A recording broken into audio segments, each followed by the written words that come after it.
Bonjour, ici Alex de TechAuPoint. Alors aujourd'hui, une vidéo encore sur les Raspberry Pi, mais maintenant, ça va être pas une vidéo concernant de la programmation ou installer un serveur ou n'importe quoi, mais vraiment du côté au niveau électrique. Alors, vous savez, vous avez des ports USB sur le Raspberry Pi, puis une entrée électrique. Eh bien, des fois, quand vous branchez comme un disque dur en USB ou un disque SSD ou une grosse carte Wi-Fi, etc., bref, cette dernière peut manquer d'alimentation parce que quand on le branche ici dans la connexion micro USB, ben l'alimentation s'en va partout dans le pipe, puis finalement, il n'en reste pas beaucoup pour le USB. Or, grâce à cette vidéo, on va montrer comment bypass l'entrée électrique pour qu'elle aille aussi directement dans les USB pour pouvoir avoir une bonne alimentation pour les ports USB. Alors, ici, je suis accompagné d'un Raspberry Pi 3. C'est là qu'on va faire la découverte de comment souder directement un fil pour bypass l'USB.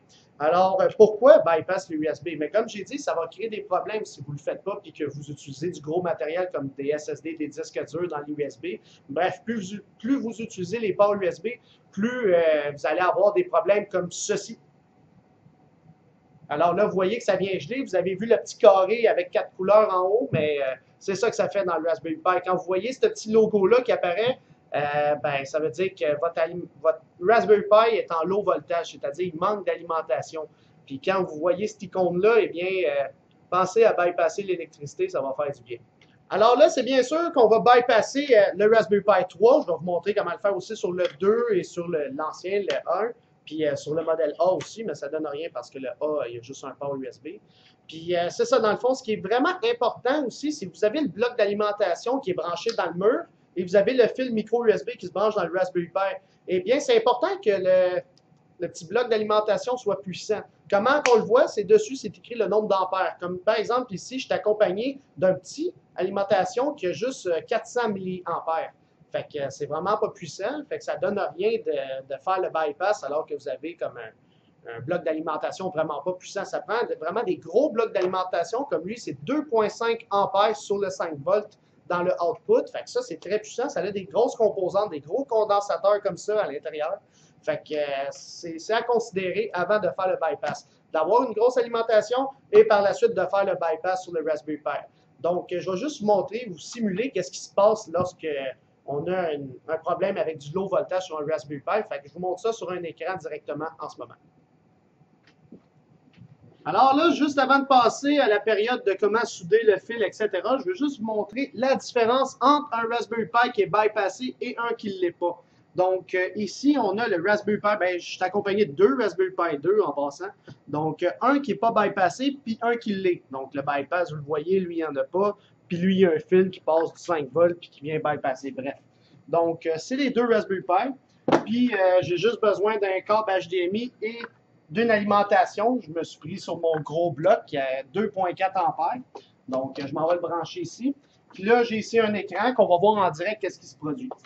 Juste à ma droite, j'ai un disque dur de 1 TB ici, Hitachi, qui se branche en SATA vers USB. Donc, on va commencer premièrement avec le non-bypass. Donc, ça, c'est le bypass. Je vais le mettre de côté. Alors, ici, j'ai mon Raspberry Pi. Je fais juste brancher, mettons, mon disque dur externe ici, le 2,5 pouces. Puis, je m'en vais brancher l'HDMI et l'alimentation. Et voilà. Donc là, on va voir qu'est-ce qu'il va faire premièrement. Alors, vous constatez que la lumière du disque dur n'allume pas tout de suite. Puis, ce que je vous parlais tantôt, c'est, vous voyez ici, ça, c'est comme quoi qu'il n'y a pas beaucoup de voltage, du low voltage. Alors là, le Raspberry Pi a terminé d'être booté, mais il y a toujours l'icône du low voltage. Or, si on regarde le Raspberry Pi 2, on voit la lumière rouge qui clignote ici. Alors, ça veut dire qu'elle est en low voltage quand celle-là clignote, la rouge. Puis, je ne sais pas si on l'entend. Moi, je l'entends très bien. J'entends le disque dur essayer de démarrer, faire des clics, clics, clics, mais il ne démarre pas. Bon, je ne sais pas si vous entendez, mais en tout cas, moi, je vous dis qu'il fait des clics-clics. Donc, c'est ça. Puis l'icône ici affiche qu'il y a un low voltage. Alors, ça, c'est quand on n'a pas bypassé les USB. Alors là, je vais prendre exactement la même carte micro SD, ici, puis je la mets dans un Raspberry Pi bypassé.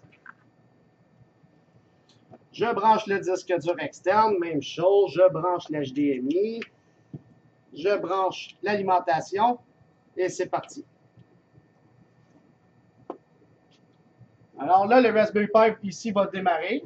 on ne voit plus le logo du low voltage, puis le disque dur, il démarre correctement. Puis on va attendre qu'il soit démarré. Le Raspberry Pi est démarré. On n'a pas le petit logo qui affiche un low voltage. Et la lumière rouge reste allumée. Puis elle ne clignote pas, dans le fond, pour dire qu'il y a du low voltage. Puis le disque dur ne fait pas de clic-clic. Il fonctionne très bien. En tout cas, il tourne. Là. Vous allez plus entendre le clic-clic qu'un disque dur qui tourne, évidemment. Donc, c'est ça. Lui, il fonctionne très bien. Puis il n'y a pas la petite icône de low voltage. Donc, maintenant, la prochaine partie de la vidéo, on va aller rejoindre M. Daniel qui va vous montrer comment bypasser ce Raspberry Pi-là pour le 3, le 2, le A+, etc., pour tous les modèles, puis de comment le faire avec un seul fil. Donc, voici 4 Raspberry Pi de 4 générations différentes. Fait que ici, on va commencer par vous montrer sur celui-ci. Dans le fond, qu'est-ce qui est important, c'est de toujours localiser le fusible. Je vais juste attendre que mon focus s'arrange. Ici, vous avez un fusible de 2.4 ampères, s'il me semble. Donc, on va se connecter là-dessus, puis on va l'alimenter directement dans l'USB ici. Là, il faut faire attention, dans l'USB, il y a un côté qu'on voit qui est relié au ground, et l'autre côté est relié, dans le fond, à ici, le PP27. Donc, c'est là qu'on va se connecter. Fait que c'est tout simplement de passer un fil. Il n'y a pas besoin d'être gros parce que le fil est très court. Ça peut être, moi j'utilise le fil réseau. Ça fait très bien le travail. Donc c'est juste de le dégainer puis de faire un bridge entre les deux places que je viens de montrer. Donc, fait qu'avant, pour commencer à souder, il faut toujours pré-étamer. Donc j'ai ici mon étain avec un fil fourré. Puis, on va juste commencer par faire une petite boule sur la fusible.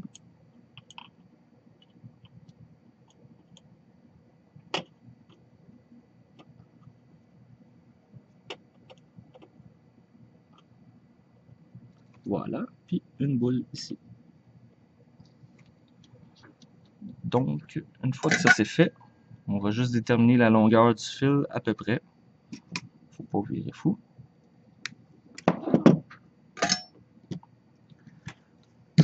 Pour dégainer mon fil, généralement, on peut juste le chauffer, ça va plus vite.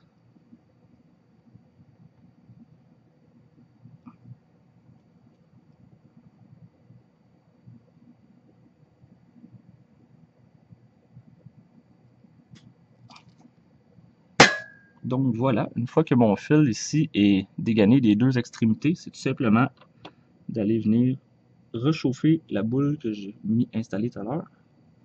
Voilà. Et de l'autre côté, même chose. On réchauffe la petite boule et ça vient coller en place.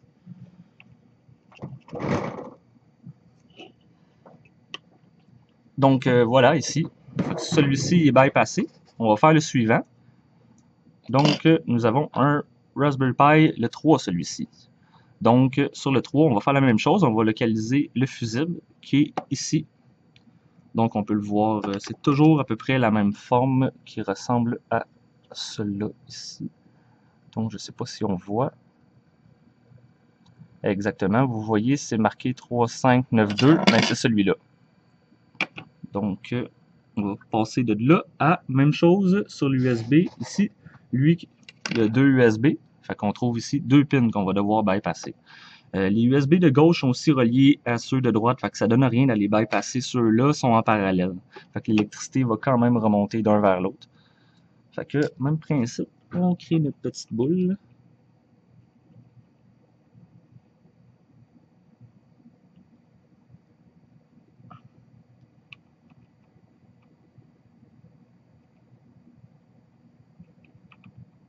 Voilà. Et ici,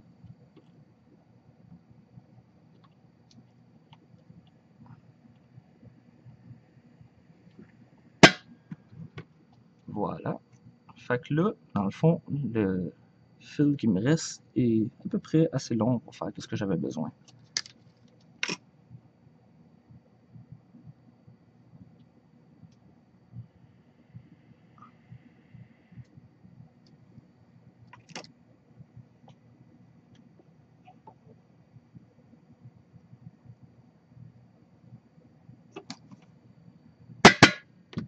Donc, vous pouvez voir ici, j'ai dégainé un fil un petit peu plus long que de l'autre côté. C'est parce que ce côté-là, je vais aller l'installer du bord des USB. Vu que je vais aller rejoindre les deux pins, ça va juste être plus solide physiquement. Puis, c'est pas mal le seul avantage que ça va donner. Donc, on vient chauffer le tout.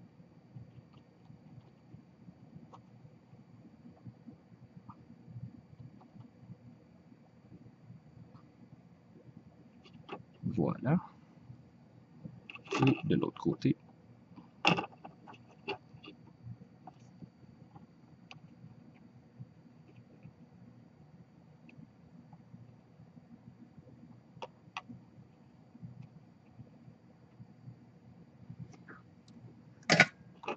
Et voilà. Fait que vous pouvez voir ici, le fil est bien mieux passé du USB vers le fusible. Fait qu'à ce moment-là, l'alimentation va être parfaite. Fait que c'est exactement le même principe sur le Pi 2. Vous avez le fusible et vous avez les USB. Fait qu'on va le faire lui aussi. Donc,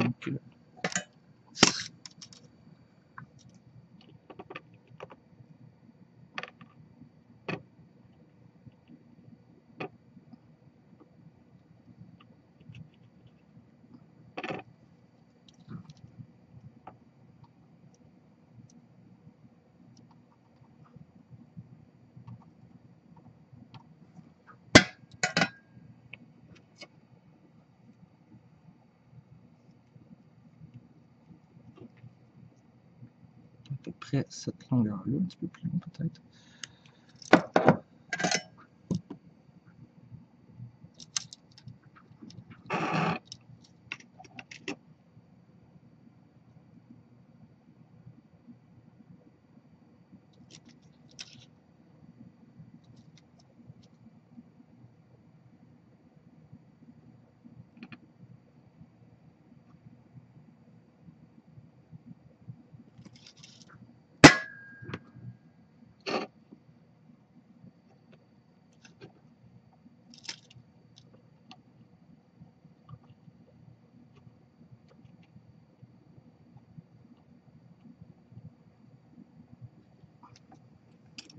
Oups, il est mal soudé, ça n'a pas collé. Il faut toujours vérifier que ça soit bien solide.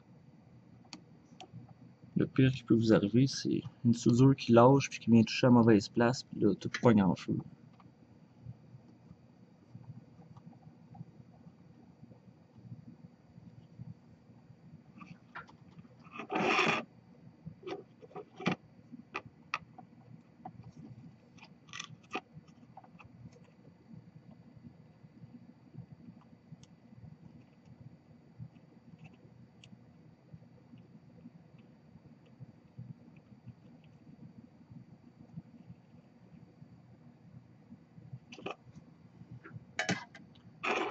Parfait. Fait que quand c'est bien soudé, on place le fil à peu près n'importe comment.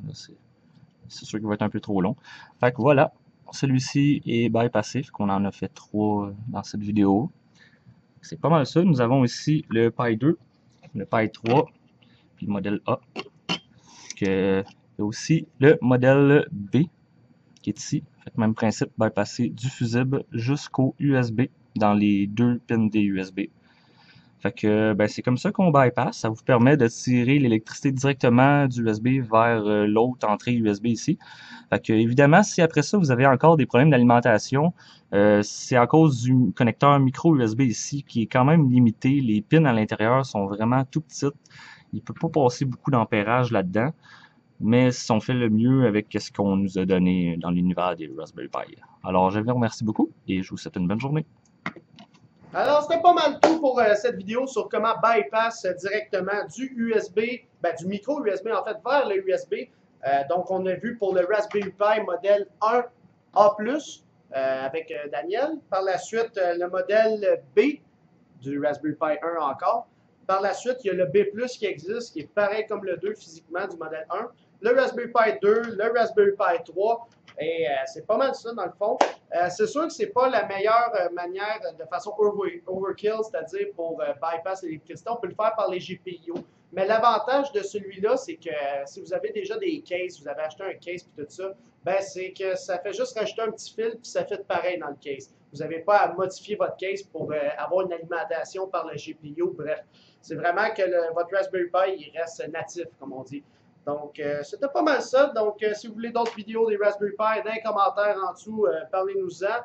Puis sinon, merci beaucoup d'avoir visionné la vidéo. Bonne fin de journée. Ah, puis aussi, abonnez-vous. C'est très bien ça. Merci.